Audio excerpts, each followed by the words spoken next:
y vi volar por en medio del cielo a otro ángel que tenía el Evangelio eterno para predicarlo a los moradores de la tierra, a toda nación, tribu, lengua y pueblo.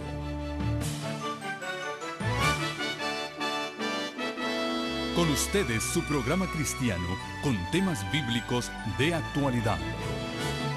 Un programa que trae al mundo la verdad presente.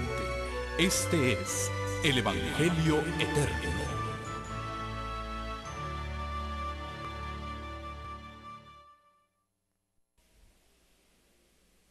En nuestro estudio de anoche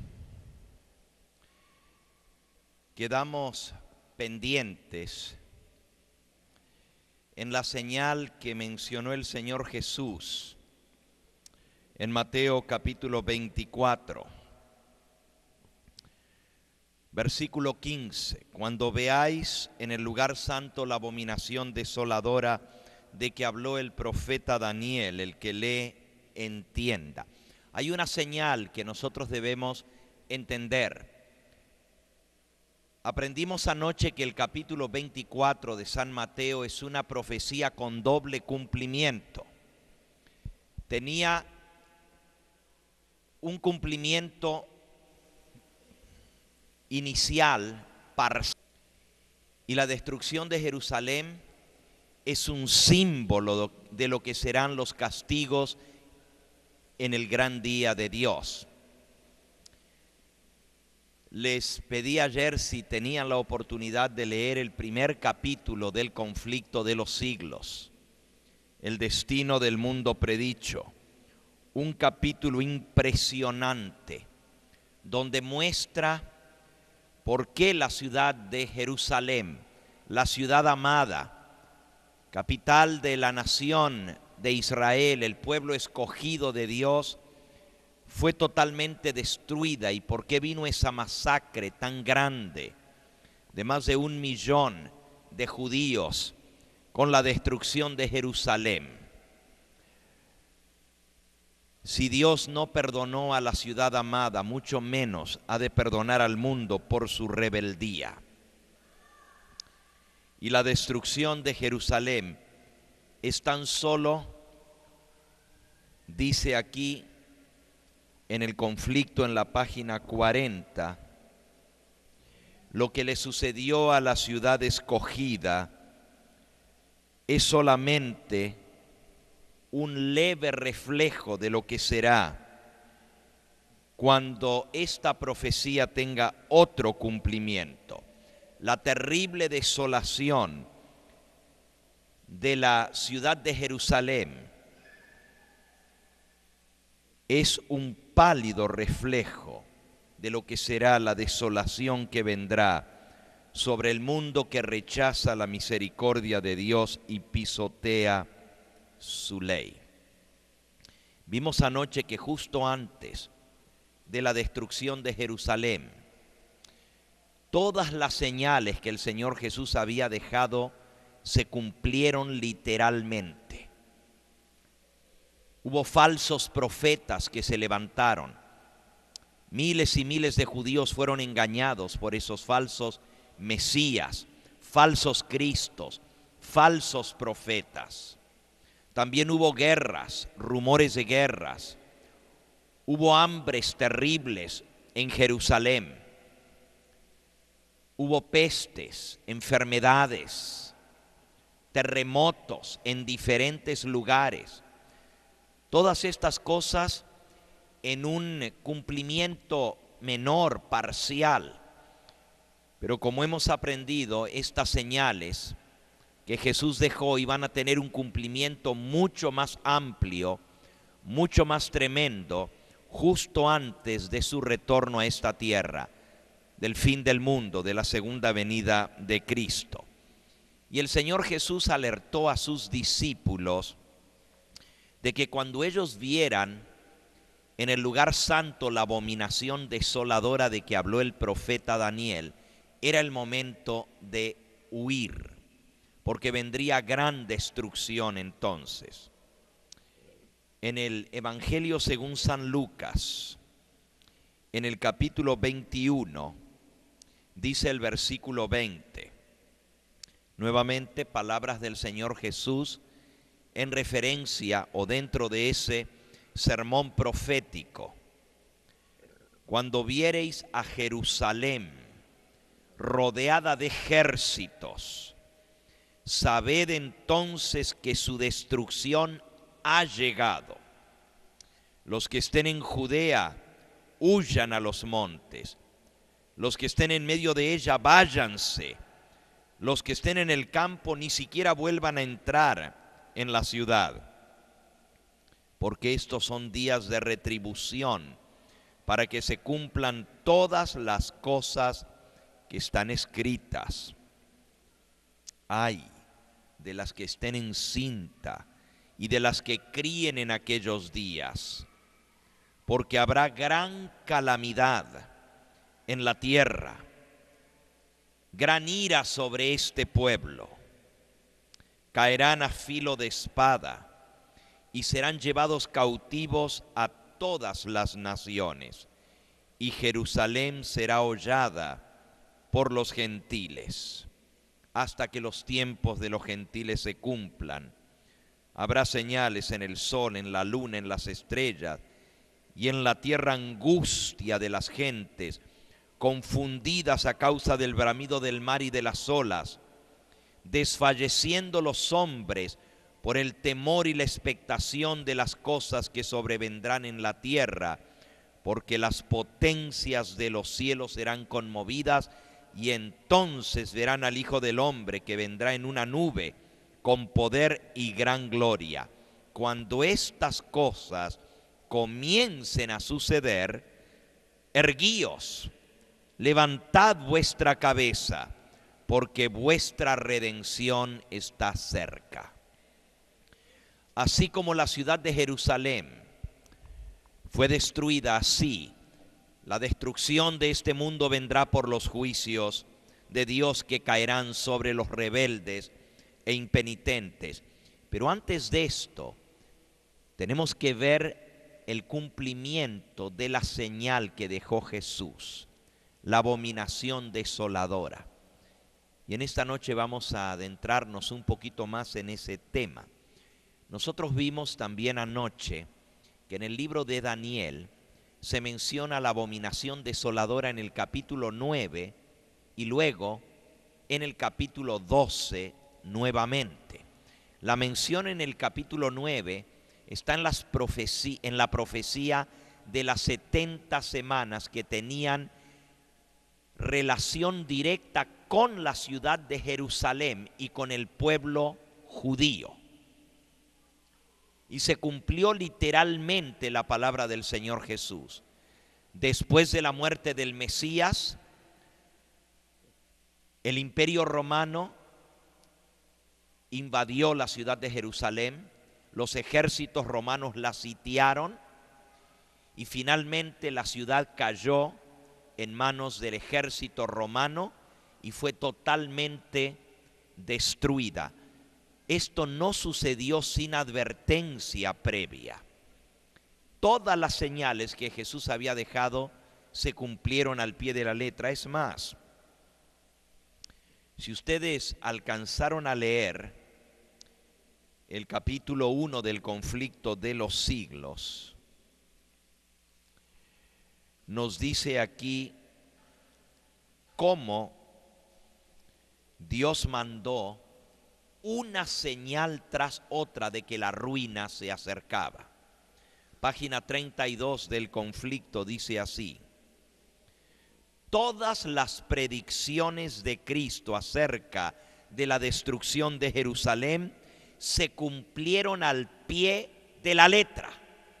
Pregunto, ¿se van a cumplir al pie de la letra nuevamente estas profecías justo antes de la venida de Cristo, sí o no? Cristo dijo: cielo y tierra pasarán, pero mis palabras no pasarán. Toda palabra que ha salido de la boca del Señor se va a cumplir al pie de la letra. Sigo leyendo.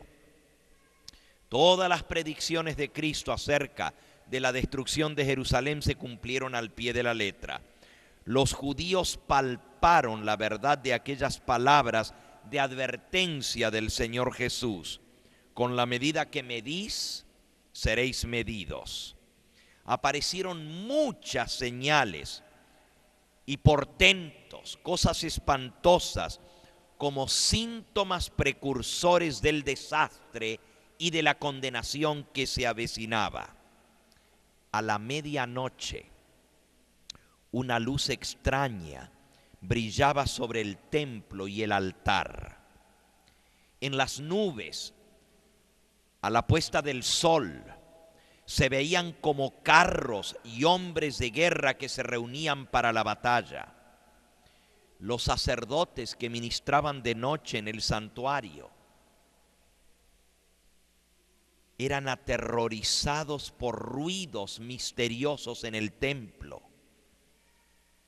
Temblaba la tierra, un temblor tras otro.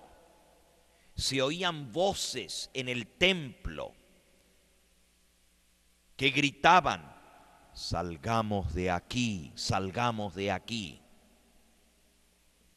Eran voces de demonios.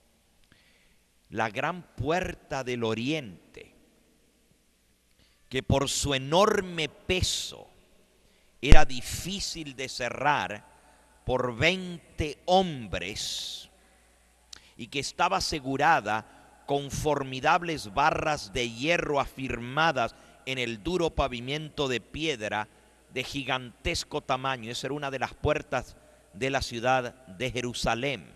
Se necesitaban 20 hombres para abrir el portón gigantesco de la ciudad. Sin embargo, se abrió a la medianoche de una manera misteriosa y no hubo nadie que la abriera. Manos invisibles. Durante 7 años, estoy leyendo todo esto del conflicto de los siglos, el capítulo 1. Durante 7 años un hombre recorrió continuamente las calles de Jerusalén, anunciando las calamidades que iban a caer sobre la ciudad. De día y de noche entonaba la frenética endecha: voz del oriente, voz del occidente, voz de los 4 vientos, voz contra Jerusalén y contra el templo, voz contra todo el pueblo. La ciudad será destruida. Este extraño personaje fue encarcelado, fue azotado, sin que exhalase ni siquiera una sola queja. A los insultos que le dirigían y a las burlas que le hacían, no contestaba sino con estas palabras: ¡ay de Jerusalén! ¡Ay de sus moradores! Y sus tristes presagios no dejaron de oírse sino cuando encontró él mismo la muerte en el sitio de Jerusalén que él mismo había predicho. Pero ahora viene algo muy interesante. Escuchen esto. Ni un solo cristiano pereció en la destrucción de Jerusalén. Sin embargo, murieron más de 1 millón de judíos. Normalmente la ciudad de Jerusalén tenía unos entre 70 y 100 mil habitantes. Para nuestros días eso no es una ciudad muy grande, pero para aquella época era una ciudad bastante grande. La ciudad de Roma, que era capital de todo el Imperio Romano, tenía más o menos 1,5 millones de habitantes. La ciudad de Jerusalén era 1/10 parte de eso. Sin embargo, cuando la ciudad de Jerusalén fue destruida, era en época de una de las fiestas de los judíos, de donde venían judíos de todas partes no solo de Israel, sino de otras naciones, a celebrar la fiesta en la ciudad de Jerusalén, como Dios lo había mandado. Aquí el conflicto de los siglos nos explica que en la ciudad de Jerusalén, durante esa fiesta, había más de 1.000.000 de judíos dentro de la ciudad, cuando los romanos la sitiaron por segunda vez. Y no pudieron ya escapar. Fue terrible. Finalmente, cuando los romanos lograron entrar en la ciudad, porque estaba rodeada por muralla, hicieron una brecha y entraron. Los judíos encontraron una muerte a filo de espada, tal cual como estaba descrito por el Señor Jesús. Eso sucedió en el año 70. Los soldados romanos se metieron y comenzaron. En aquella época no había armas de fuego. Todo era cuerpo a cuerpo, con cuchillos, con espadas, con lanzas, con flechas.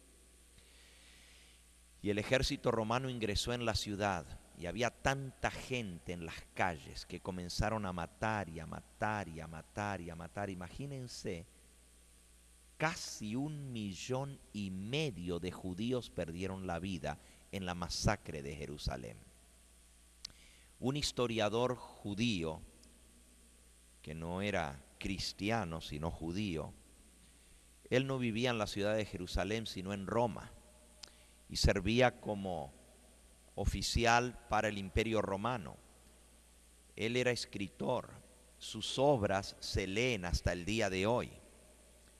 Algunos de sus libros han sido traducidos en varios idiomas y usted puede todavía conseguir el libro titulado en 2 volúmenes, Las guerras de los judíos, donde él cuenta en detalle todo lo que pasó con la destrucción de Jerusalén. Y este historiador judío, que se llamaba Flavio Josefo, en su libro Las guerras de los judíos, él cuenta cómo murieron tantos judíos en la masacre que la sangre derramada corría por las calles de Jerusalén como que fuera río en tiempo de lluvia. Las calles de Jerusalén estaban empedradas con adoquines de piedra y la sangre corría a ríos por la ciudad de Jerusalén, por las calles, de tantos judíos que fueron asesinados a cuchillo y a filo de espada, igual como leímos hace un momento que había predicho el Señor Jesús. Muchos judíos trataron de huir y esconderse en el templo. Pensaron que quizás por esconderse en el templo se iban a salvar, Dios los iba a proteger en el templo, o que los romanos iban a respetar ese lugar sagrado y nada les iba a pasar. Y los judíos comenzaron a correr hacia el templo. Mientras los romanos los mataban, se fueron metiendo dentro de las instalaciones del templo, literalmente miles y miles y miles de judíos. Estaban tan amontonados que la gente que venía entrando y empujaba, sofocaba a la gente, estaban una al lado de otra, pensando que dentro del templo iban a poder salvarse de la matanza. Sin embargo, un soldado romano tiró una antorcha de fuego, una tea encendida, y el templo, que estaba hecho de madera, pero estaba recubierto de oro, por fuera era de mármol, como vimos anoche, pero por dentro, el soldado lo echó dentro del templo y se prendió fuego el maderamen. Comenzó a quemarse el edificio, los judíos que estaban adentro, sofocados por el humo y el calor, trataron de salir y los soldados los estaban esperando afuera y mataron tantos que se hicieron montones, capas de muertos, y para seguir matando, los romanos pisaban arriba de los cadáveres y se subían arriba de los cadáveres para seguir matando. El mismo historiador Flavio Josefo dice que las escalinatas del templo parecían cataratas de sangre. Ese mármol blanco precioso se tiñó de sangre y los cadáveres comenzaron a amontonarse en el atrio del templo. ¿Se acuerdan lo que leímos anoche en el libro de Ezequiel? Ezequiel capítulo 9, donde hablaba de las amonestaciones, de las abominaciones. Y por esas abominaciones fue destruida la ciudad de Jerusalén. Allá leímos donde Dios dijo: pónganles una señal a los que gimen y claman por las abominaciones que se hacen en medio de Jerusalén. Y a los otros dijo, estoy leyendo Ezequiel capítulo 9, versículo 5. A los otros dijo, oyéndolo yo, pasad por la ciudad en pos de él, matad, no perdone vuestro ojo, ni tengáis misericordia, matad a viejos, jóvenes, vírgenes, niños, mujeres, hasta que no quede ninguno, pero a todo aquel sobre el cual hubiere señal, no os acercaréis, y comenzaréis por mi santuario. Comenzaron pues desde los varones ancianos que estaban delante del templo, y les dijo: contaminad el templo, llenad los atrios de muertos, salid. Y salieron y mataron en la ciudad. Esto tuvo un cumplimiento en la destrucción de Jerusalén, pero va a tener otro cumplimiento mucho más terrible en el tiempo del fin, porque esta señal tiene que ver con la venida de Cristo también. Cuando el templo fue completamente quemado, cuando los judíos fueron tomados, después de que mataron más de 1 millón de judíos, si ustedes recuerdan nuestro primer versículo que leímos en Lucas capítulo 21, el Señor Jesucristo 40 años antes de que esto sucediera, había predicho lo que iba a suceder. Él dijo, versículo 24 de Lucas 21, y caerán a filo de espada y serán llevados cautivos a todas las naciones, y Jerusalén será hollada por los gentiles. Literalmente, los que quedaron vivos fueron llevados cautivos y dispersos por todas las naciones. La ciudad de Jerusalén fue totalmente saqueada y destruida. ¿Se acuerdan de las palabras de Cristo que había dicho: no quedará piedra sobre piedra que no sea derribada? Miren lo que pasó. El templo estaba hecho de las piedras de mármol, pero estaba recubierto por dentro de oro. Planchas de oro cubrían todo el templo por dentro. Con el calor del incendio, el oro se derritió y se filtró por las piedras que recubrían el piso, las escalinatas. Al desplomarse el templo, se vino abajo todo eso. Las paredes, que eran de madera pero estaban recubiertas con mármol, al quemarse la madera, las piedras cayeron encima, pero el oro se filtró por entre las piedras. Cuando ya se apagó el incendio, y saben, el general Tito, general romano, él quiso evitar la destrucción, porque el templo de Jerusalén era uno de los edificios más hermosos de la antigüedad. Se lo consideraba como una de las grandes maravillas arquitectónicas del mundo. Era algo precioso. De todas partes del mundo la gente venía a ver ese magnífico edificio. Y era también, pertenecía al Imperio Romano. Acuérdense que el emperador romano había contribuido con el mármol de Italia para hermosar ese edificio. El general Tito no quería que fuera quemado ni destruido. Él trató de evitar, y hasta les dijo a los soldados que respetaran el templo. Pero como la información se había entrado y los judíos dijeron, si nos metemos en el templo no lo van a destruir, se hacinaron tanto que los soldados romanos fueron a matar a los judíos y un soldado prendió fuego y tiró la tea dentro del templo. Cuando Tito se dio cuenta de que estaba en fuego el templo, trató de evitarlo. Pidió a sus tropas que apagaran el fuego, pero era demasiado tarde.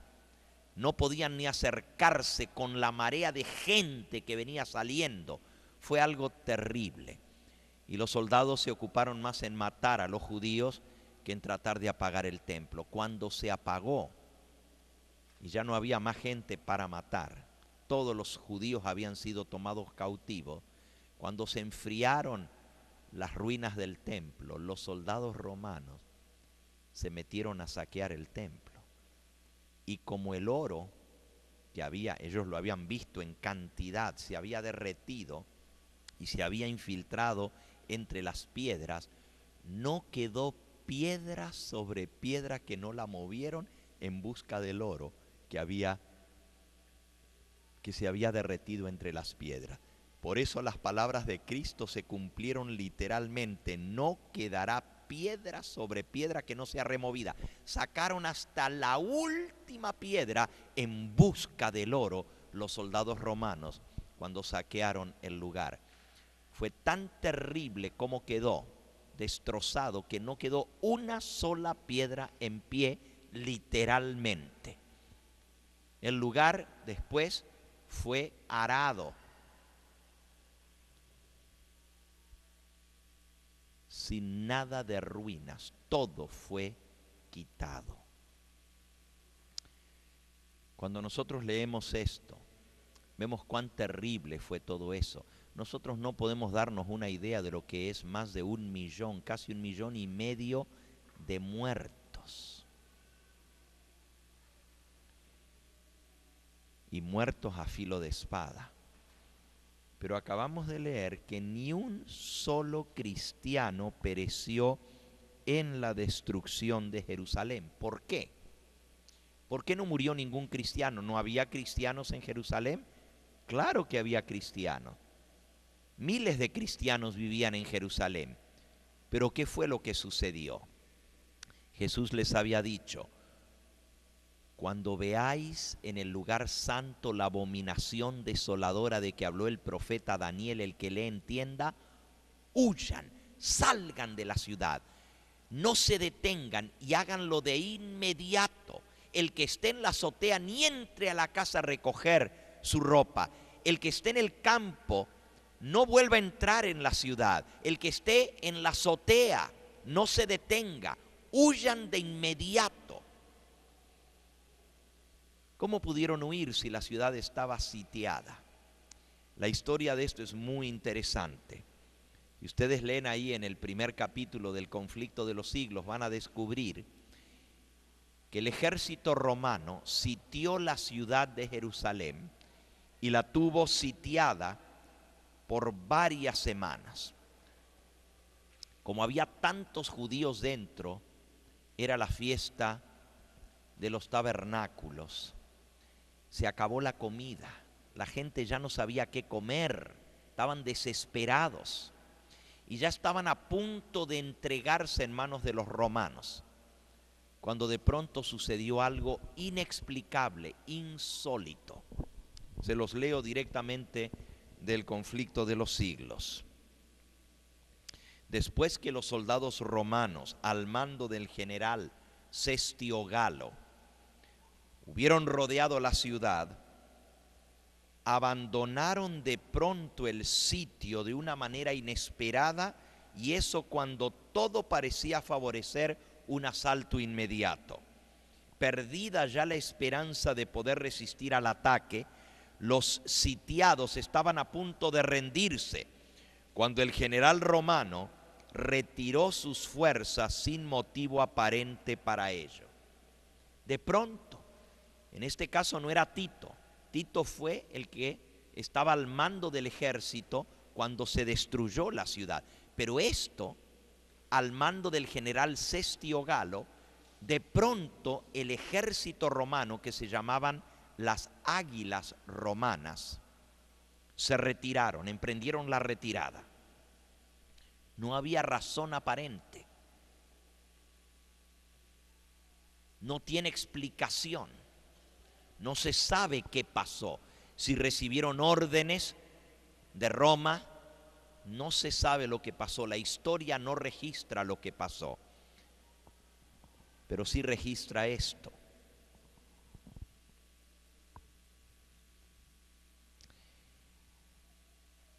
Los sucesos se desarrollaron de modo tal que ni los judíos ni los romanos hubieran podido evitar la huida de los cristianos que estaban en Jerusalén. Miren qué interesante esto. Dice aquí, en el mismo capítulo del conflicto de los siglos, la página 32. Jesús había dicho a sus discípulos que se producirían señales inequívocas precursoras del espantoso desenlace. El Salvador advirtió a sus seguidores, página 29, por tanto, cuando viereis la abominación asoladora que fue dicha por Daniel el profeta, que está en el lugar santo, el que lee entienda. Entonces los que están en Judea huyan a los montes. Mateo 24:15. Y ahora escuchen, tan pronto como los estandartes del ejército romano idólatra fuesen clavados en el suelo sagrado que se extendía varios estadios más allá de los muros, los creyentes en Cristo debían huir a un lugar seguro. Al ver la señal preventiva, todos los que quisieran escapar debían hacerlo sin tardar. Tanto en la tierra de Judea como en la propia ciudad de Jerusalén, el aviso de la fuga debía ser aprovechado en el acto. Todo el que se hallase en aquel instante en el tejado de su casa no debía entrar en la casa ni para tomar consigo los tesoros más valiosos. Los que trabajaban en el campo y en los viñedos fuera de la ciudad no debían perder tiempo en volver ni siquiera a recoger sus túnicas. Todos debían marcharse sin tardar si no querían verse envueltos en la ruina general. Cuando el ejército romano emprende la retirada, los judíos pensaron que la mano de Dios estaba de parte de ellos. Sí, la mano de Dios estaba en eso, pero no era para salvar a los judíos, era para salvar a los cristianos que estaban en Jerusalén. Cuando los romanos emprenden la retirada, los judíos pensaron que los romanos se retiraban porque ya no podían contra ellos, y los judíos salieron a perseguirlos detrás. Dice aquí, la mano previsora y misericordiosa de Dios había dispuesto los acontecimientos para el bien de los suyos. Ya estaba dada la señal, y los cristianos que aguardaban el cumplimiento de las palabras de Jesús, y en aquel momento se les ofrecía la oportunidad que debían aprovechar para huir, conforme a las indicaciones dadas al maestro, aprovecharon de inmediato. Los romanos se habían retirado. Los judíos hicieron una salida para perseguir al ejército romano, y entre tanto que ambas fuerzas estaban así empeñadas, los cristianos pudieron salir de la ciudad aprovechando la circunstancia de estar los alrededores totalmente despejados de enemigos que podrían haberles cerrado el paso. En la época del sitio, los judíos habían acudido numerosos a Jerusalén. para celebrar la fiesta de los tabernáculos. Y así fue como los cristianos esparcidos por todo el país pudieron escapar sin dificultad. Las fuerzas judaicas perseguían de cerca a Cestio y a su ejército, y cayeron sobre la retaguardia con tal furia que amenazaban destruir el ejército romano. Solo a duras penas pudieron las huestes romanas cumplir su retirada. Los judíos no sufrieron más que pocas bajas, y con los despojos que obtuvieron volvieron en triunfo a Jerusalén. Para ellos, Dios los había librado y había salvado a la ciudad. No entendían que eso lo permitió Dios solamente para que los cristianos pudieran huir. El ejército romano regresó, esta vez bajo el mando del general Tito. Volvió a sitiar la ciudad y esta vez no hubo retirada. La ciudad cayó en manos de los romanos y lo que describimos hace un momento fue la masacre más terrible en toda la historia de la humanidad. 1,5 millones de judíos perdieron la vida. Ni un cristiano pereció. ¿Por qué? Porque habían obedecido la señal y habían salido de la ciudad condenada. El mismo historiador Flavio Josefo, judío, tiene registrado en sus libros Las guerras de los judíos, en el volumen 2, una frase muy interesante. Él es el que dice: ni un solo cristiano pereció en la masacre de Jerusalén. ¿Y saben por qué? Él dice: los seguidores de un rabino de Galilea llamado Jesús, hijo de José, una mención de Jesús, el Jesús histórico, el Jesús hombre que vivió hace casi 2000 años en Jerusalén, está mencionado en un libro de historia de los judíos, no solamente en la Biblia. Flavio Josefo menciona la historia de los emperadores romanos, él era historiador, menciona los grandes hombres que dirigieron la guerra, el emperador Tito, y así como menciona a Tito y así como menciona a Cestio Galo y al emperador romano, también menciona a Jesús de Nazaret, hijo de José. Y él dice: los seguidores de un rabino de Galilea llamado Jesús, hijo de José de Nazaret, por una, y esto dice Flavio Josefo, recuerden que él no era cristiano, por una extraña, y él usa la palabra superstición. Nosotros sabemos que no era superstición, sino profecía de Cristo. Por una extraña superstición, por instrucciones de su rabino, huyeron de la ciudad.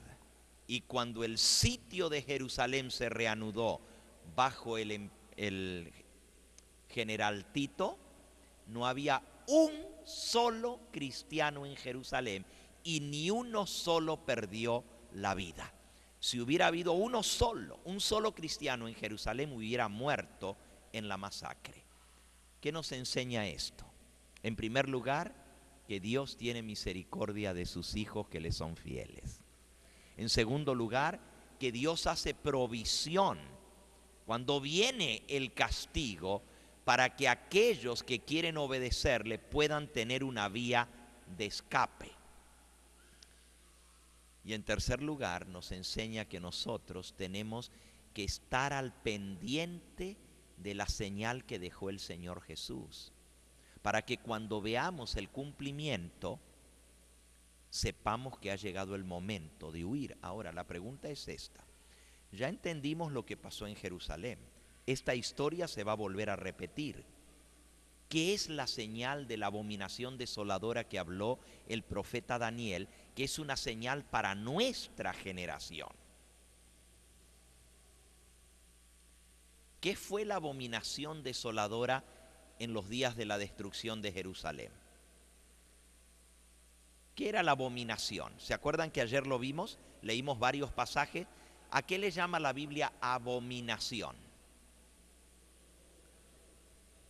Adorar a los ídolos, las imágenes. Y hablamos bastante de esto anoche, ¿se acuerdan? De la adoración a las imágenes y cómo eso la Biblia le llama abominación. Adorar al sol, a la luna, adorar a los dioses falsos, tener imágenes. La Biblia se le llama abominación.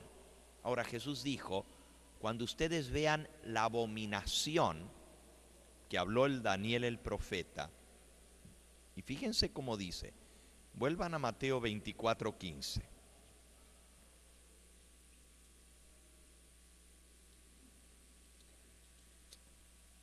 Por tanto, dice, cuando veáis en el lugar santo la abominación desoladora de que habló el profeta Daniel, el que le entienda, entonces los que estén en Judea huyan a los montes. La abominación desoladora que está en el lugar santo. ¿Qué fue la abominación desoladora? Es un ídolo, obviamente, algo abominable, pero que está en el lugar santo. Nosotros vimos ayer cómo en Jerusalén, en el mismo templo, se habían levantado imágenes sacrílegas de ídolos. En la misma entrada del templo estaba la imagen del celo. Eso sucedió en los días de Ezequiel, cuando la ciudad de Jerusalén fue destruida la primera vez por Nabucodonosor. Pero la segunda vez los judíos no tenían imágenes de dioses falsos en el templo. Habían aprendido la lección que no debían tener imágenes. Entonces, ¿cómo fue que hubo un ídolo en el lugar santo que fue la señal para los discípulos? Escuchen nuevamente lo que acabo de leer en el conflicto de los siglos. Dice así: tan pronto como los estandartes del ejército romano idólatra fuesen clavados en el suelo sagrado, que se extendía varios estadios más allá de los muros. ¿Se acuerdan que ayer les mencioné que el lugar fuera de los muros, que se llamaba el atrio de los gentiles o de la muchedumbre, estaba fuera del muro? Ese era el lugar donde venían los que no eran judíos a adorar en el templo. Allí fue donde los estandartes idólatras del ejército romano se clavaron. Cuando los romanos vinieron, traían sus mástiles con sus banderas y clavaron sus banderas fuera de la ciudad y la clavaron frente al templo, en el lugar sagrado del otro lado del muro, directamente el lugar que se conocía como el ala de los gentiles o el atrio de los gentiles, de la muchedumbre. Lo que Daniel había dicho: cuando veáis que alguien coloca la abominación desoladora en el ala del templo, ¿se acuerdan de eso que leímos anoche? Esa sería la señal. Ahora, ¿por qué la bandera es idólatra? Miren qué interesante. Un ídolo es un símbolo de un dios pagano. Los romanos adoraban al dios Sol. Nunca salían a la guerra si no iban bajo la protección del dios Sol. Llevaban el estandarte o la insignia romana. La insignia romana era una bandera, obviamente. Una insignia es un estandarte, una bandera. Pero la bandera romana venía colgada de un mástil, que era un símbolo pagano también. Arriba del mástil había una bola dorada. Y arriba de la bola dorada estaba un águila, también dorada. Algunos de ustedes han visto la bandera de Estados Unidos que se cuelga de un mástil y tiene un águila en la parte de arriba. Así como México tiene el águila en la bandera, el ejército romano y el imperio romano tenía el águila en el mástil, en una bola dorada arriba del mástil. Ahí estaba el águila. ¿Por qué el águila? El águila, en primer lugar, era símbolo del dios Sol, igual que entre los mayas, igual que entre los aztecas. El águila era símbolo del dios Sol. En segundo lugar, la bola dorada también era símbolo del dios Sol. Ya van dos ídolos, o sea, dos señales idólatras paganas, símbolos del dios Sol. El águila también era el nombre de las huestes romanas, de los ejércitos. Se llamaban las águilas romanas y representaban al ejército romano. Pero también la bandera tenía la esfinge del emperador. La esfinge del emperador romano. Y para los romanos, esfinge quiere decir el rostro del emperador venía impreso en la bandera, como aquí en la bandera de México se tiene un águila y una serpiente. Y por cierto, todo eso son símbolos que vienen del paganismo y de la adoración al dios Sol.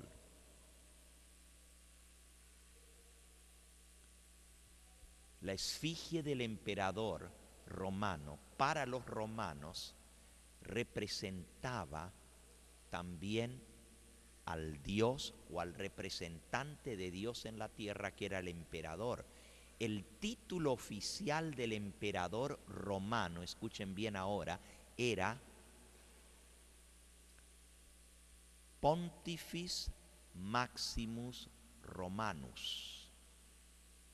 Pontifex Maximus Romanus en latín. Y eso literalmente quiere decir sumo pontífice romano. Qué interesante que hoy en día hay una persona hasta el día de hoy que lleva ese título y está en Roma. Al Papa se le llama el sumo pontífice romano, pero ese título era el título del emperador romano que decía que era el representante de Dios en la tierra. Actualmente el sumo pontífice romano también dice que es el vicario de Cristo. Vicario quiere decir el representante de Cristo aquí en la tierra. Todo eso viene de la época del Imperio Romano. Entonces, la bandera romana que traía la esfinge del emperador romano tenía el símbolo del águila, el dios Sol, el símbolo de la bola dorada, el dios Sol, el símbolo de la imagen del emperador, el hijo del dios Sol, el representante del Sol aquí en la tierra. También el mástil era un símbolo del dios Sol. Se le llamaba el símbolo fálico. Fálico viene de el paganismo y tiene que ver con la religión pagana, la adoración del sol como símbolo masculino. Y no voy a entrar a explicar, pero es un símbolo sexual, el mástil levantado. Ese mástil estaba cruzado por otro. De la bola dorada arriba se ataban dos cordeles y esos cordeles se extendían y se ataban a otro palo que cruzaba el que estaba vertical. Había otro palo horizontal que colgaba del mástil principal. En ese mástil horizontal se colgaba la bandera. La bandera nuestra nosotros la colgamos del mismo mástil. Pero cuando está erguido el mástil, la bandera cae flácida, a menos que haya viento. La bandera no está extendida, sino que cae. Pero en la bandera romana, la bandera se extendía y se prendía, se enganchaba del otro palo que lo cruzaba y entonces quedaba extendida y se podía ver el rostro del emperador. Los dos palos cruzados formaban la letra T, la Tau, que era un símbolo también de la crux romana y era símbolo del hijo del dios Sol, que se llamaba Tamuz. Ahora, esto es muy interesante porque estamos hablando de varios símbolos idólatras. Escuchen qué interesante lo que dice Elena de White. Les leo aquí del libro Sermones y Discursos. En la página, en el tomo 2 de Sermones y Discursos, la página 182, dice así: los judíos, después de su larga cautividad, no harían jamás una imagen, habían aprendido su lección. La imagen sobre la insignia o bandera romana, ellos la llamaban abominación.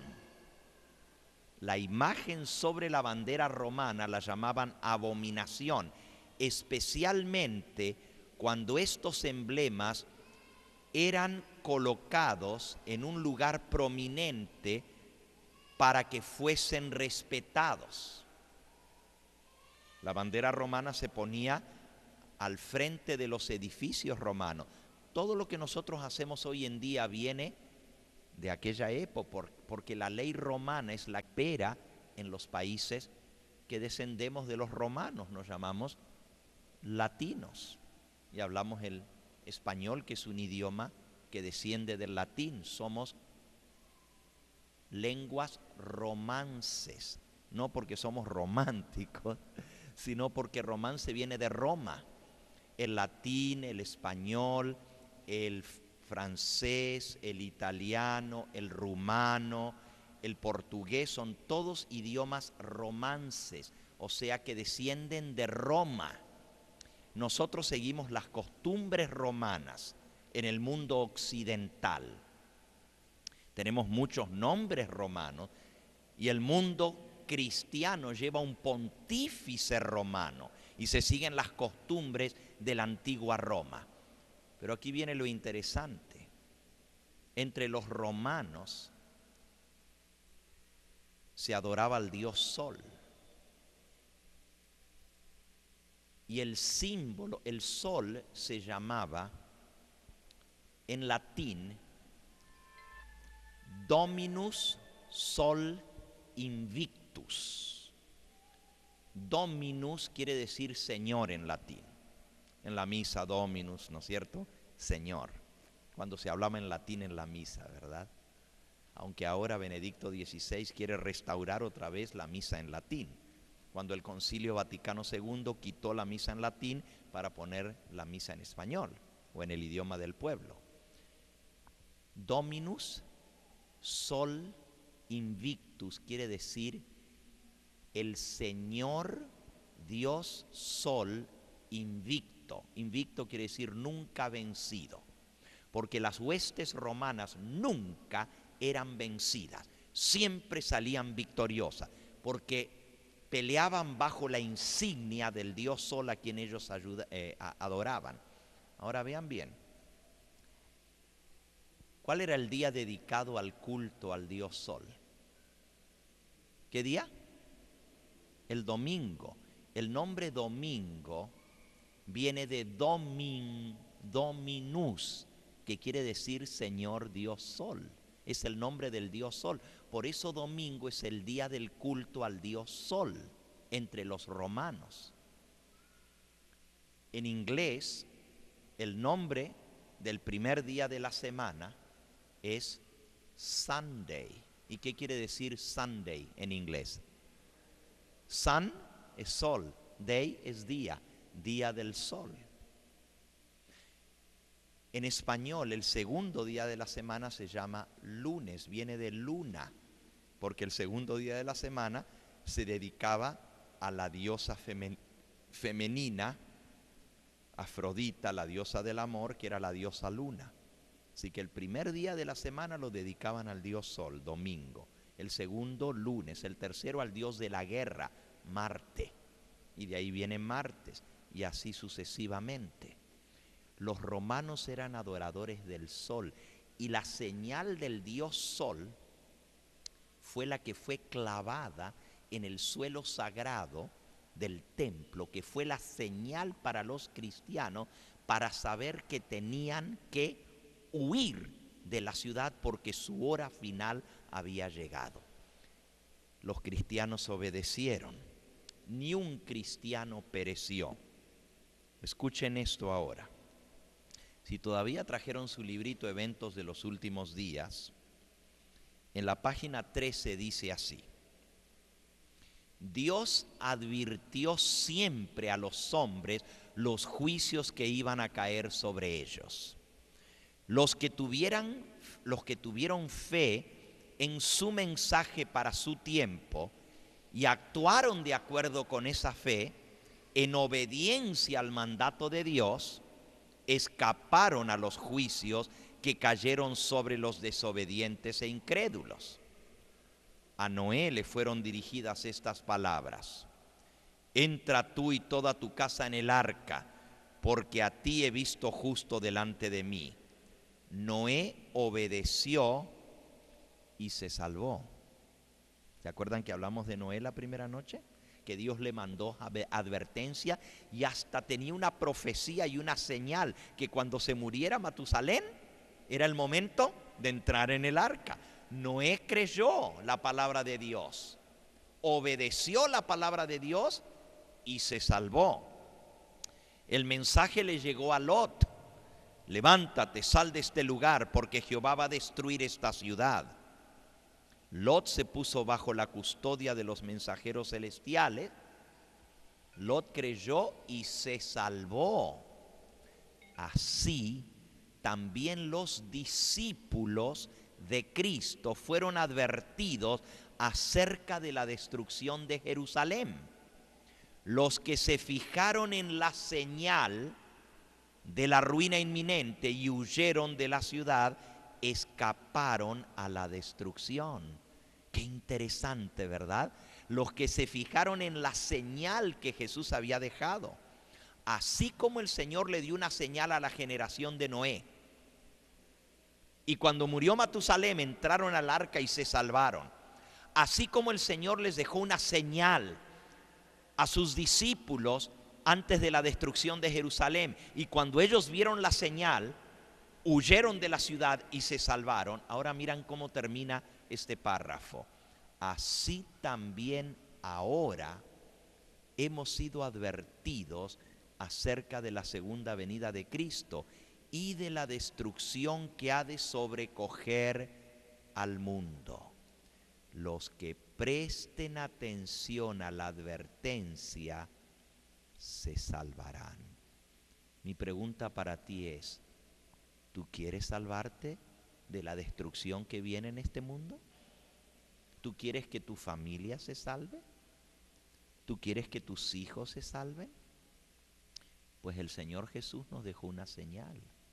Y si nosotros prestamos atención a la señal y obedecemos, nos vamos a salvar. Si no, seremos destruidos en la masacre que viene. ¿Y cuál es la señal? La misma, la abominación desoladora. ¿Y qué es la abominación desoladora? Tiene que ver con un ídolo abominable, con algo que es la adoración falsa al Dios falso. Vamos a ver qué es lo que significa esto. Esto se pone muy interesante ahora. Dios le pone una señal a su pueblo para distinguirlo, para que cuando venga la destrucción no sean destruidos. ¿Se acuerdan? Vamos de vuelta a Ezequiel, al capítulo 9. Ezequiel 9. Versículo 4.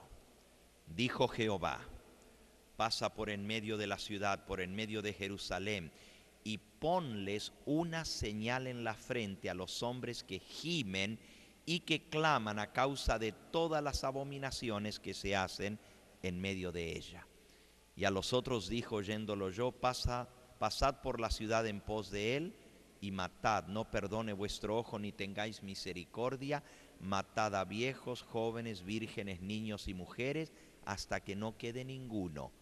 Pero a todo aquel sobre el cual hubiere señal, no os acercaréis, y comenzaréis por mi santuario. El Señor le pone una señal a sus hijos. Y la señal sirve para identificar quiénes son, que le pertenecen al Señor, y para que las plagas y la destrucción no les caigan encima a ellos. Aquí en Pichucalco estamos en una zona mayormente ganadera. Y todos nosotros seguramente hemos visto alguna vez cómo se marca el ganado. Se pone la marca, que es un hierro, al fuego, se calienta hasta que se pone rojo de candente. Y entonces cuando ese hierro está al rojo vivo, se lo quema sobre el cuero del animal para que le quede una marca indeleble. ¿Y para qué marcan al animal con algo tan doloroso? ¿Para qué se marca un animal? Para que no se pierda, para que se identifique quién es el dueño. De igual manera el Señor pone una señal sobre sus hijos para que no nos perdamos, para identificar quién es nuestro amo y nuestro Señor, y a quién nosotros servimos y a quién le pertenecemos. La marca o la señal de Dios es una señal de pertenencia. Muestra a quién pertenecemos. Esa es la primera P del sello de Dios: pertenencia, propiedad. Muestra que somos propiedad de Dios. Pero la segunda P del sello de Dios es protección. El que tenga el sello de Dios no puede ser tocado por la muerte, por la matanza que viene. El que tenga el sello de Dios en su frente, dice, no llegaréis a ninguno que tenga la señal en su frente, no os acercaréis. Anoche leímos también en el libro de Apocalipsis que todo el que tenga el sello de Dios en su frente no puede ser afectado por las plagas que vendrán, porque tiene la señal de protección en su frente. ¿Se acuerdan cuando el pueblo de Israel iba a salir de Egipto, que Dios mandó terribles plagas? Una plaga tras otra, muy parecidas a las plagas que van a venir ahora antes de la destrucción final. Cuando Dios está a punto de librar a su pueblo, Él manda terribles plagas. De igual manera, vimos que en el tiempo de angustia van a caer esas plagas, pero Dios va a librar a su pueblo en medio del tiempo de angustia. La última plaga de Egipto fue la muerte de los primogénitos. Pero la Biblia dice que Dios dio instrucciones que tomaran un cordero, que mataran un cordero, que recogieran la sangre del cordero pascual en una palangana y que con un hisopo marcaran el dintel y los postes de la puerta, para que cuando pasara el ángel de la muerte matando a los primogénitos, donde viera la señal de la sangre, no y se salvaran los que estaban dentro de esa casa. La señal fue una señal de protección. De igual manera, el sello de Dios es un sello de protección. Ahora escuchen bien. Como Dios pone su sello, también el poder que en la Biblia se le llama la bestia, también coloca su sello, su marca de pertenencia, de protección. Pero la marca de la bestia es una marca que no los va a proteger de la ira de Dios. La Biblia dice que el que no tenga la marca de la bestia no va a poder comprar ni vender. El poder que se llama la bestia va a proteger a los que están bajo su sistema para que puedan comprar y vender y para que no sean muertos. Eso es lo que dice.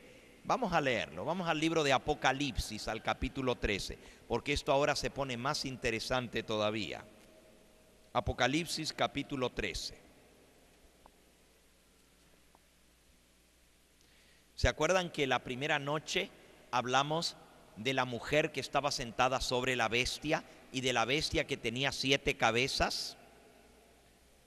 Bueno, Apocalipsis capítulo 13 dice así,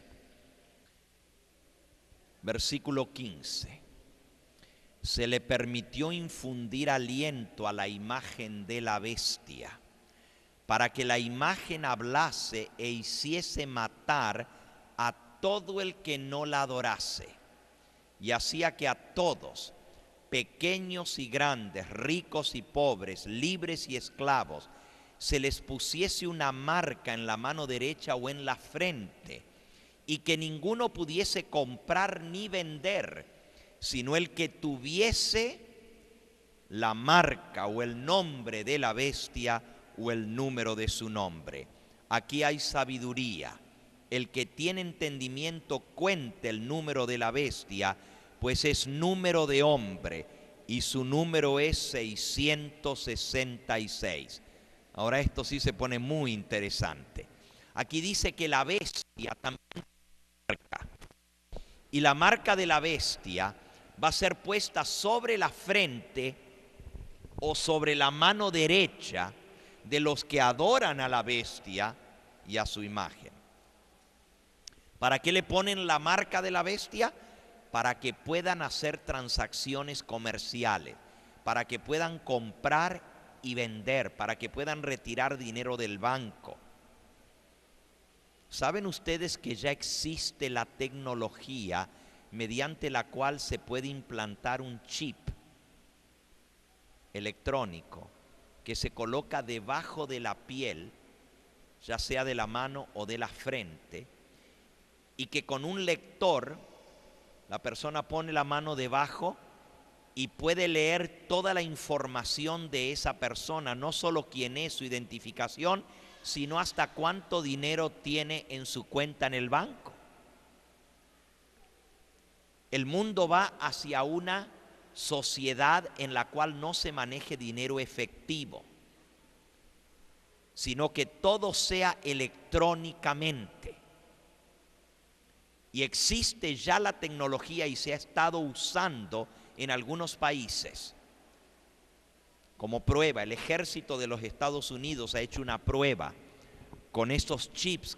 Chips es una cosita muy pequeñita, como del tamaño de un granito de arroz, así de pequeñito, que se implanta debajo de la mano, de la piel de la mano, en los soldados, y eso les sirve de identificación, y también toda información se puede meter en ese chip, todo lo que usted quiera allí. Ahora, ¿por qué menciono esto? Porque aquí dice que este poder llamado la bestia va a colocar una marca para que las personas puedan comprar y vender, y el que no tenga la marca de la bestia no va a poder comprar ni vender. Pero también dice que va a hacer matar a todo el que no la adore. El que no tenga la marca de la bestia va a poder ser muerto.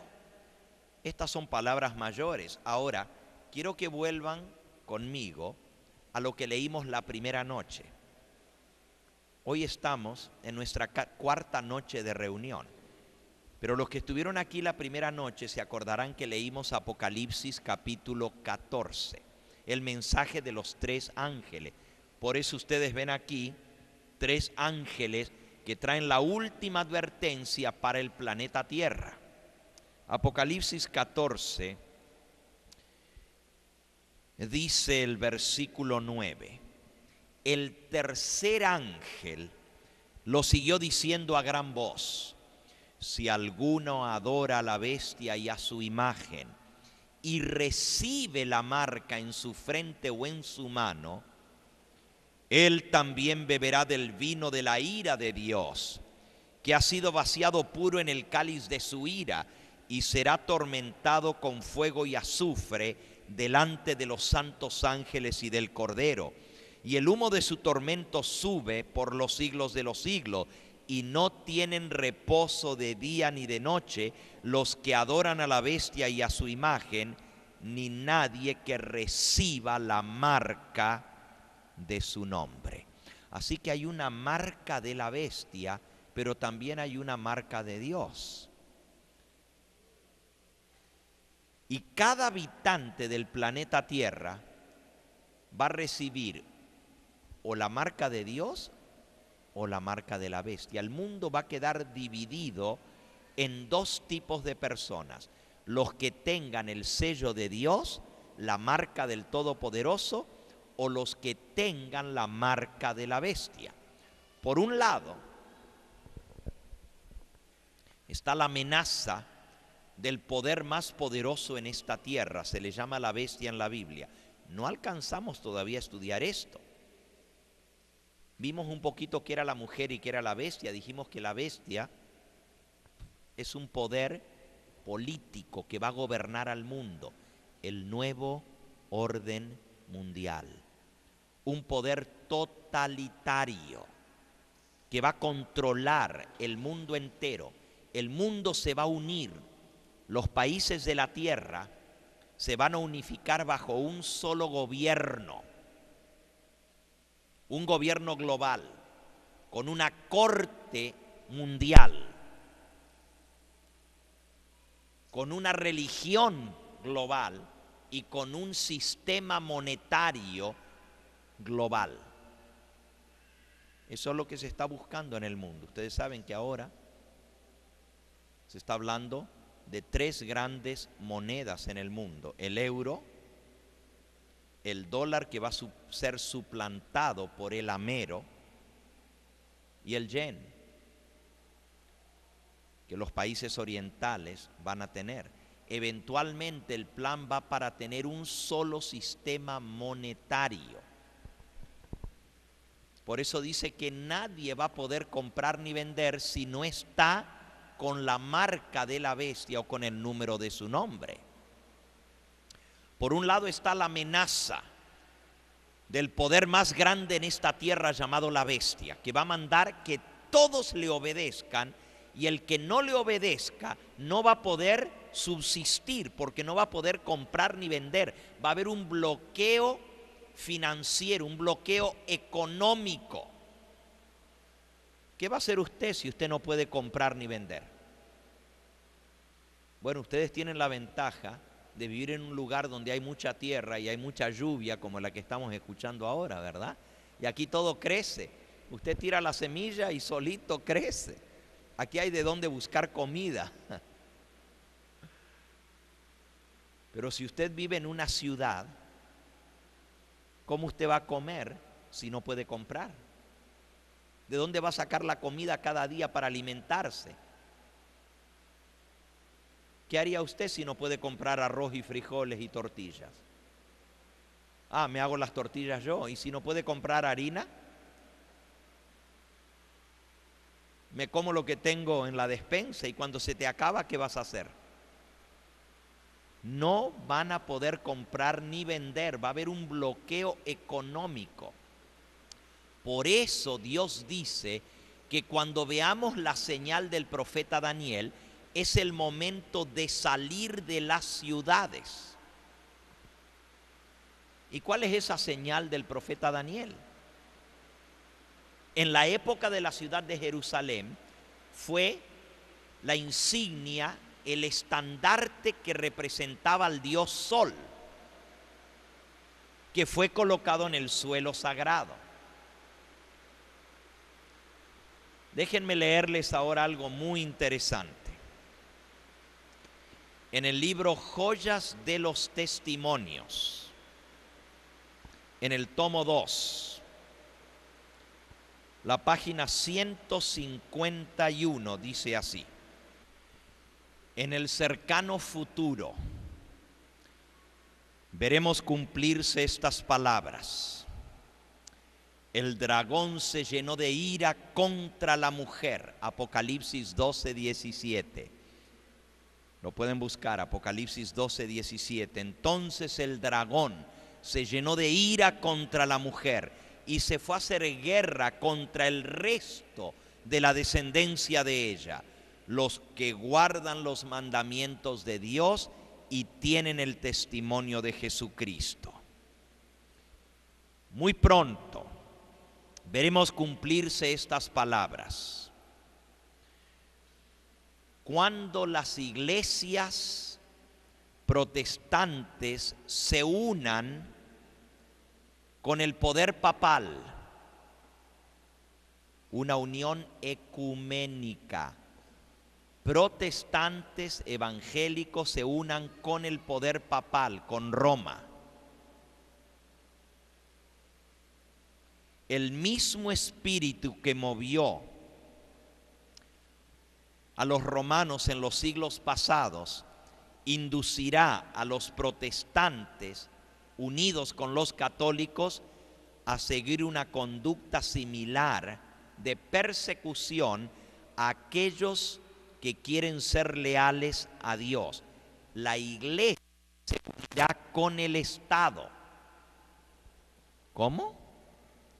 Bueno, qué interesante. En México, en los días del benemérito Benito Juárez, se dividió la iglesia y el Estado. El benemérito echó fuera a los curas de México. Y ustedes conocen la historia. Y se separó la iglesia y el Estado. Pero en nuestros días más recientes, bajo el presidente Salinas de Gortari, se volvió a unir la iglesia y el Estado.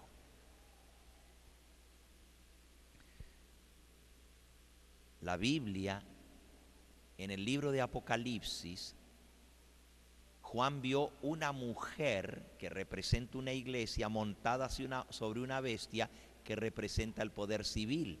Iban a estar unidos y la iglesia iba a manejar el Estado, así como la mujer que cabalga sobre la bestia, maneja la bestia y la bestia hace lo que la mujer le dice. Así la política iba a hacer lo que la religión le manda. Nos estamos metiendo en terreno muy impresionante. La Biblia predice la unión de la iglesia con el Estado. Elena de White lo predijo hace más de 100 años atrás. La iglesia y el Estado se unirán para lograr sus propósitos. Los protestantes van a darse la mano con los romanos, con los católicos, para llevar el día de reposo del domingo al frente. En toda la tierra, el papado está acumulando sus altas y macizas estructuras, en cuyos secretos recintos se han de repetir sus antiguas persecuciones del pasado. Se está preparando el camino para que se manifiesten en gran escala estos engaños y prodigios mentirosos por los cuales Satanás seducirá, si fuera posible, aún a los escogidos. Se promulgará un decreto contra el pueblo de Dios que guarda los mandamientos de Dios. Un decreto. Nadie va a poder comprar ni vender. Escuchen cómo sigue. La misma mente magistral que maquinó contra los fieles hijos de Dios en el pasado, sigue procurando borrar de la tierra a aquellos que temen a Dios y obedecen su ley. Satanás excitará indignación contra la humilde minoría que concienzudamente se niega a aceptar las costumbres y tradiciones populares. Hombres de posición y reputación se unirán a los inicuos y a los viles para maquinar contra el pueblo de Dios. La riqueza y el genio, la educación, se combinarán para cubrirlos de escarnio. Los perseguidores, gobernantes, se unirán con los ministros de la religión, y miembros de las iglesias conspirarán contra los que guardan los mandamientos de Dios. De viva voz, por la pluma, con jactanciosas amenazas y ridículo procurarán destruir su fe. Por calumnias y airados llamamientos despertarán las pasiones del pueblo. Todo esto que estamos leyendo, amigos, está en Mateo capítulo 24. Vamos de vuelta a las palabras del Señor Jesús. Mateo capítulo 24. El sermón que estamos estudiando.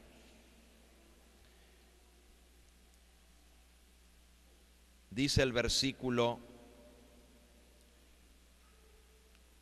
7, se levantará nación contra nación, reino contra reino, habrá pestes, hambres y terremotos en diferentes lugares, y todo esto será principio de dolores. Lo que estamos viendo ahora, terremotos, hambres, pestilencias, inundaciones, derrumbes, sequías, todos estos desastres son principio de dolores.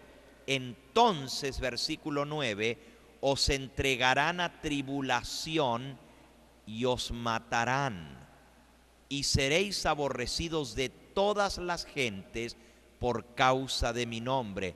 Muchos tropezarán entonces, se entregarán unos a otros, y unos a otros se aborrecerán. Ya Cristo lo dejó dicho. Nos van a perseguir. Seremos odiados, aborrecidos de todas las gentes. Sigo leyendo aquí en Joyas de los Testimonios. Los gobernantes se van a unir con los ministros de la religión y los miembros de las iglesias para conspirar contra los que guardan los mandamientos de Dios.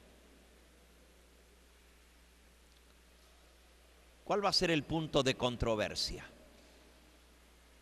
¿Cuál va a ser el punto de pelea, de lucha? Apocalipsis capítulo 12 y versículo 17. Entonces el dragón se llenó de ira contra la mujer. El dragón es el diablo. Se llena de odio contra la mujer. La mujer es la iglesia, el pueblo de Dios. Y se fue a hacer guerra contra el resto de la descendencia de la mujer, los que guardan los mandamientos de Dios y tienen el testimonio de Jesucristo. ¿Contra quién va a hacer guerra Satanás? Contra los que guardan los mandamientos de Dios. Vayan a Apocalipsis 14 que leímos ahora. Versículo 9, el tercer ángel le siguió diciendo a gran voz: si alguno adora a la bestia y a su imagen y recibe la marca en su frente o en su mano, él también beberá del vino de la ira de Dios, que ha sido vaciado puro en el cáliz de su ira, y será atormentado con fuego y azufre delante de los santos ángeles y del Cordero, y el humo de su tormento sube por los siglos de los siglos, y no tienen reposo de día ni de noche los que adoran a la bestia y a su imagen, ni nadie que reciba la marca de su nombre. Pero miren lo que sigue. Aquí está la paciencia de los santos, los que guardan los mandamientos de Dios y la fe de Jesús. Miren lo que Dios dice en medio de esa controversia terrible, la marca de la bestia. Dios dice: aquí está la paciencia de los santos, los que guardan los mandamientos de Dios y tienen la fe de Jesús. Apocalipsis capítulo 3, versículo 10. Por cuanto has guardado la palabra de mi paciencia, aquí está la paciencia de los santos, los que guardan los mandamientos de Dios. Por cuanto has guardado la palabra de mi paciencia, yo también te guardaré de la hora de prueba que ha de venir sobre el mundo entero para probar a los que moran sobre la tierra. Todos los seres humanos van a ser probados, y van a ser probados por la persecución que se va a desatar contra los que guardan los mandamientos de Dios. Pero Dios ha prometido defender a sus hijos y guardarlos en esa hora de prueba que viene sobre todos los habitantes de la tierra para probar a los que moran sobre esta tierra. Acabamos de hablar de que hay un sello de Dios y hay una marca de la bestia. Mi pregunta es, ¿cuál es ese sello de Dios que Dios pone en la frente de sus hijos que le sirven? ¿Cuál es ese sello de Dios? Escuchen bien la pregunta, porque yo les dije anoche que esta noche esto era muy, muy importante lo que íbamos a ver. El tema más importante de todos. El que tenga el sello de Dios va a ser protegido de la hora de prueba que viene sobre este mundo. ¿Cuál es ese sello de Dios que es colocado en la frente? Vamos de vuelta a Ezequiel.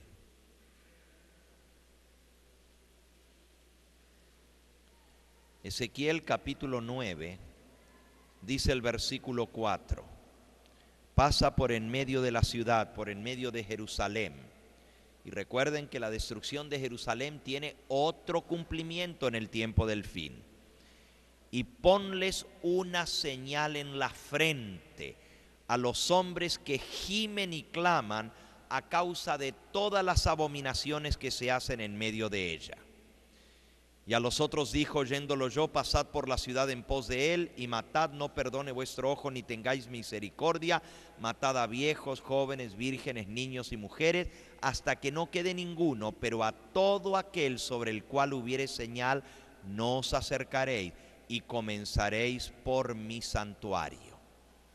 La señal es puesta en la frente, y va a servir de protección cuando venga la matanza. ¿Cuál es esa señal?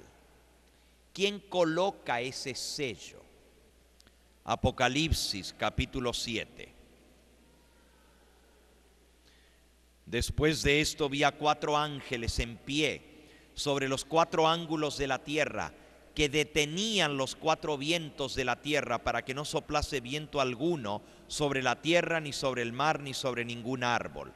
Vi también a otro ángel que subía de donde sale el sol, y tenía el sello del Dios vivo, y clamó a gran voz a los 4 ángeles, a quienes se les había dado el poder de hacer daño a la tierra y al mar, diciendo: no hagáis daño a la tierra, ni al mar, ni a los árboles, hasta que hayamos sellado en sus frentes a los siervos de nuestro Dios. Fíjense, los ángeles destructores que tienen el poder de hacer daño a la tierra, al mar y a los árboles, se les dijo: no hagan daño todavía, aguanten, sostengan los vientos, no los suelten a los vientos. Los vientos significan los terribles juicios que van a caer sobre esta tierra. Pero dice que la orden fue: detengan los vientos, no los suelten todavía, hasta que hayamos sellado en su frente a los siervos de nuestro Dios. Los hijos de Dios tienen que ser sellados. ¿Cómo van a ser sellados los hijos de Dios? ¿Quién los va a sellar? Vamos a ver. Vamos al libro de Efesios. Efesios capítulo 1.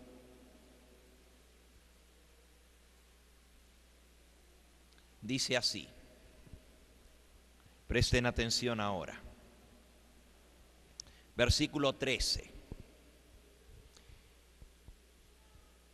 en él también vosotros, habiendo oído la palabra de verdad, el evangelio de vuestra salvación, y habiendo creído en él, en Cristo, fuisteis sellados con el Espíritu Santo de la promesa, que es las arras de nuestra herencia hasta la redención de la posesión adquirida para alabanza de su gloria.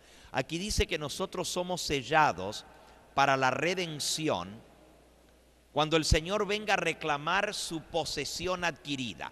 Él nos compró, le pertenecemos a Él y nos pone el sello diciendo, esto me pertenece. Pero ¿quién es que nos sella para el día de la redención? ¿Quién nos sella? El Espíritu Santo, dice aquí, con Él fuisteis sellados para el día de vuestra redención. ¿Y cómo somos sellados? Dice aquí, cuando oímos la palabra de verdad, el evangelio de nuestra salvación, y cuando creemos en Él, somos sellados con el Espíritu Santo. Para ser sellados con el Espíritu Santo hay que oír la palabra de verdad, hay que aceptar el evangelio de salvación, hay que creer en Cristo y entonces el Espíritu Santo nos sella. A ver, vamos a leer lo que dijo el apóstol Pedro. Hechos capítulo 2. Hechos capítulo 2. A ver cómo nosotros podemos recibir el Espíritu Santo para que nos selle con el sello de Dios. Versículo 38. Pedro les dijo, arrepentíos y bautícese cada uno de vosotros en el nombre de Jesucristo para perdón de los pecados y recibiréis el don del Espíritu Santo. ¿Cómo se recibe el Espíritu Santo? A través del bautismo, cuando creemos, cuando escuchamos la palabra de salvación, cuando aceptamos el evangelio, cuando creemos en Cristo, cuando nos arrepentimos de nuestros pecados y somos bautizados en el nombre de Cristo, el Espíritu Santo nos sella para el día de la redención. Efesios capítulo 4, Efesios capítulo 4 y versículo 30.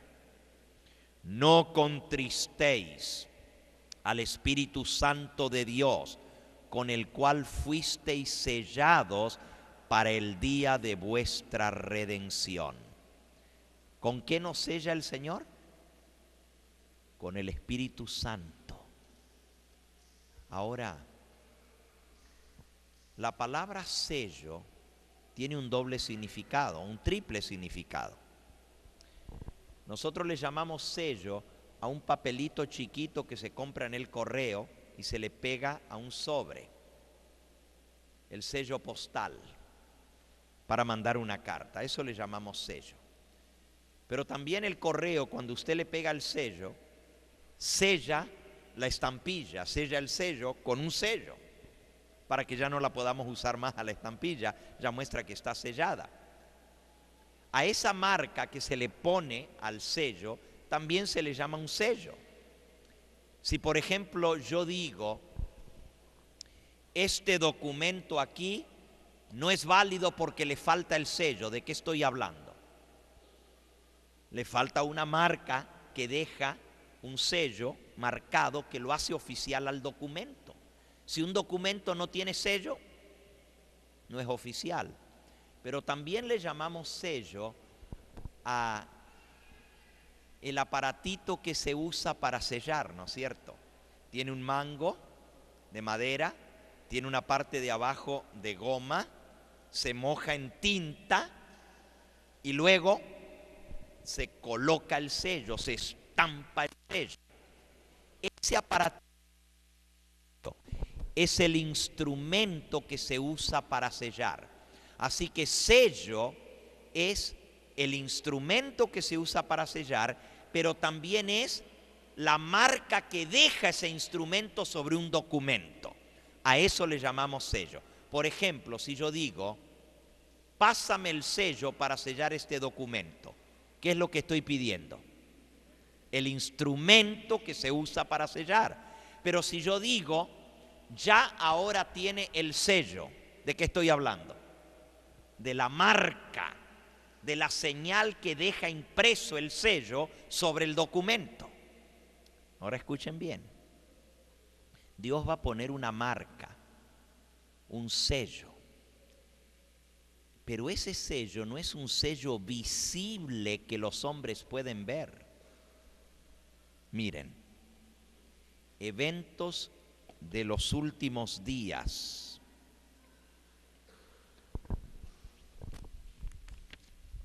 Página 223. Tan pronto como el pueblo de Dios sea sellado en su frente, no se trata de un sello o marca que se pueda ver. ¿Escucharon? El sello no es una marca o una señal que lo puedan ver con los ojos humanos. No es que va a venir un ángel y nos va a poner aquí una marca y que todos vamos a ver si tenemos la marca. No se ve, porque el que tiene que ver la marca son los ángeles de Dios, no los seres humanos. No es una marca visible. Entonces, ¿qué es el sello de Dios? Aquí viene lo interesante. Es muy importante que entendamos lo que es el sello de Dios. Somos sellados con el Espíritu Santo, pero ¿qué es lo que sella el Espíritu Santo en los discípulos de Cristo? Escuchen la pregunta otra vez. ¿Qué sella el Espíritu Santo en los discípulos del Señor? ¿Cuál es la marca que deja el Espíritu Santo grabado en nosotros? A ver, ¿quién me quiere buscar en el libro de Isaías, en el capítulo 8 y en el versículo 16? El que lo encuentra se pone en pie y me lee. Isaías 8, 16. A ver, hermano Miguel. Ata el testimonio, sella la ley entre mis discípulos. ¿Qué es lo que el Espíritu Santo quiere sellar entre los discípulos del Señor? Su ley. La ley de Dios es lo que el Espíritu Santo sella en los seguidores del Señor. Vamos a ver otro versículo. Hebreos capítulo 8. Hebreos capítulo 8. Dice el versículo 10. Este es el pacto que yo haré con ellos después de aquellos días, dice el Señor. Hebreos 8:10.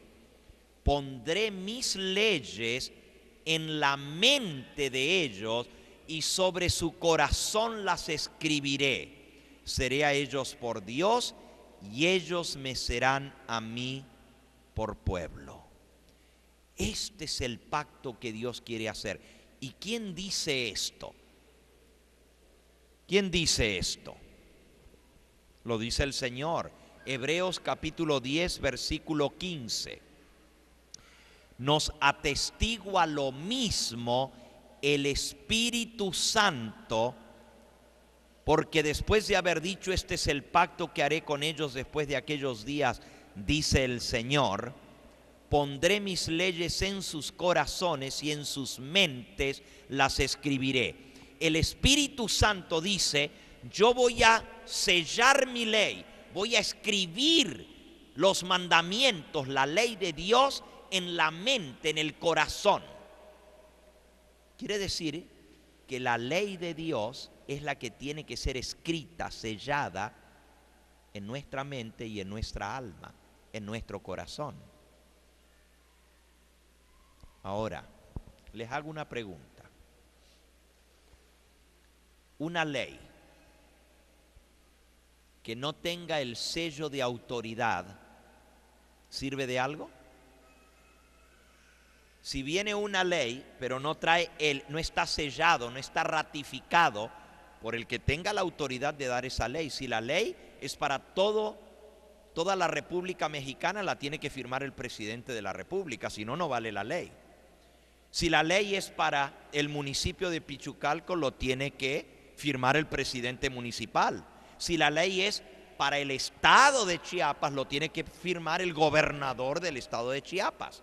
El que tiene la autoridad para dar esa ley tiene que sellar esa ley para que sea válida, tiene que ratificarla.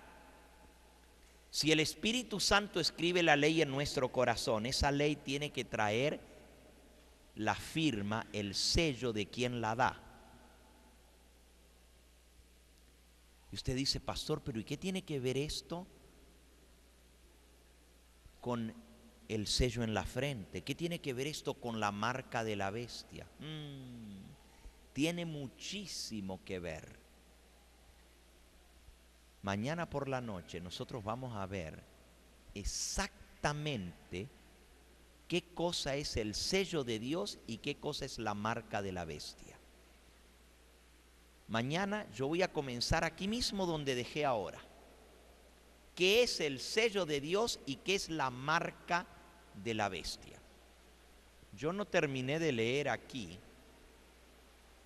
lo de la abominación desoladora. Yo quiero terminar en esta noche leyendo este pedacito que yo venía leyendo, porque tiene que ver con la marca de la bestia. Dice así: el punto de controversia serán los mandamientos de Dios. Lo que estará en discusión será si guardamos los mandamientos de Dios, obedecemos los mandamientos de los hombres. Sobre este campo de batalla se produce el último gran conflicto entre la controversia entre la verdad y el error. Los que temen a Dios no pueden aceptar una ley que viola la ley de Dios.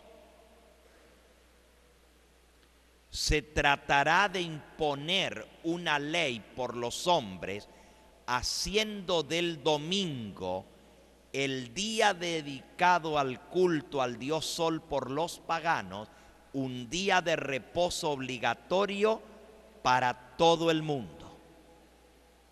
Una ley que imponga por ley el día de reposo del domingo. Qué interesante que el pontífice romano está animando a todas las naciones que respeten el domingo. Antes de venir para aquí estaba leyendo las noticias en el internet y el obispo de Roma, el sumo pontífice, acaba de decir en Europa que el año 2012 es el año de las familias y para entonces quiere que todos los países tengan leyes que protejan el día de la familia, para que las familias estén unidas, que no se permita comprar ni vender en domingo, que se cierren las tiendas, como ya se está haciendo en Europa, como ya se está haciendo en varios países, haciendo del domingo un día de reposo. Qué interesante que la palabra de Dios dice que se va a tratar de imponer por la fuerza y se va a unir la iglesia con el Estado para imponer leyes de carácter religioso. Ahora escuchen bien. Con esto llego al punto principal de lo que venimos hablando de la abominación desoladora, la señal de Jesús. Dice así: cuando se imponga el decreto que haga del domingo la institución del papado, el día de reposo obligatorio, los Estados Unidos de Norteamérica se habrán separado completamente de la justicia. Cuando el protestantismo de Norteamérica extienda la mano a través del abismo para asir la mano del poder romano, cuando se incline por encima del abismo para darse la mano con el espiritismo, y cuando bajo la influencia de esta triple unión los Estados Unidos repudien todo principio de su constitución como gobierno protestante y republicano y haga provisión para la propagación de las mentiras y seducciones papales, entonces sabremos que ha llegado el tiempo en que se verá la asombrosa obra de Satanás y que el fin ha llegado. Como el acercamiento de los ejércitos romanos fue para los discípulos una señal de la inminente destrucción de Jerusalén, para nosotros la promulgación de un decreto haciendo del domingo el día de reposo obligatorio será la señal de que se llegó al límite de la tolerancia de Dios y que los Estados Unidos colmaron la medida de su iniquidad. El ángel de la misericordia emprenderá el vuelo para nunca más volver. Los hijos de Dios se verán entonces sumidos en aquellas escenas de aflicción y angustia que los profetas describieron como el terrible tiempo de angustia. ¿Cuándo comienza el tiempo de angustia? Cuando se promulgue la ley haciendo del domingo el día de reposo obligatorio. Así como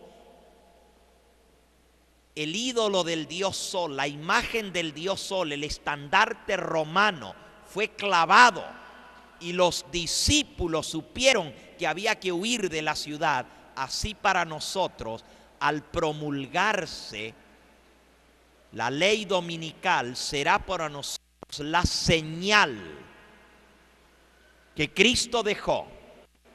Y termino con la última partecita de esta cita, página 166